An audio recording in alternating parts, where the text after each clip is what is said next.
આ ન્યૂઝના પ્રાયોજક છે tattoo and nail studio. અમારું સરનામું છે ઓમ બિઝનેસ પ્લાઝા, સર્કિટ હાઉસની સામે, હાલર રોડ, વલસાડ. અને પ્રીત એસ્ટેટ એજન્સી. ફ્લેટ, બંગલો, પ્લોટ, વાડી, ફાર્મ હાઉસ, ફેક્ટરી તેમજ ઓફિસના લે વેચ માટે અથવા ભાડા માટે સંપર્ક કરો. 21મી જાન્યુઆરીના રોજ વલસાડ સહિત સમગ્ર દેશ અયોધ્યાના મંદિરના પ્રાણ પ્રતિષ્ઠા મહોત્સવની ઉજવણીની તૈયારીમાં વ્યસ્ત હતો. ત્યારે વલસાડ જિલ્લાના વાપી ખાતે બલીઠા ભરવાડ સમાજના ઘર પાસેથી પસાર થતી નહેરમાં એક નિષ્ઠુર જનેતાએ નવજાત શિશુને ફેંકી જતી રહી હતી. નહેર પાસેથી પસાર થતા સ્થાનિક લોકોએ નહેરના પાણીમાં નવજાત શિશુને ડૂબેલી હાલતમાં જોઈ તાત્કાલિક ગામના અગ્રણીઓ અને આજુબાજુમાં રહેતા સ્થાનિક લોકોને બનાવની જાણ કરી હતી. બલીઠા ગામના ડેપ્યુટી સરપંચ તાત્કાલિક ઘટના સ્થળે દોડી આવ્યા હતા અને ચેક કરતા એક નવજાત શિશુ નહેરના પાણીમાં ડૂબેલી હાલતમાં જોઈ તાત્કાલિક વાપી ટાઉન પોલીસની ટીમને બનાવની જાણ કરી હતી.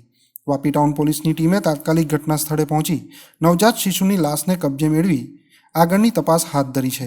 વાપી ટાઉન પોલીસ મથકે નિષ્ઠુર જનતા વિરુદ્ધ ફરિયાદ નોંધી આગળની તપાસ હાથ ધરાઈ છે.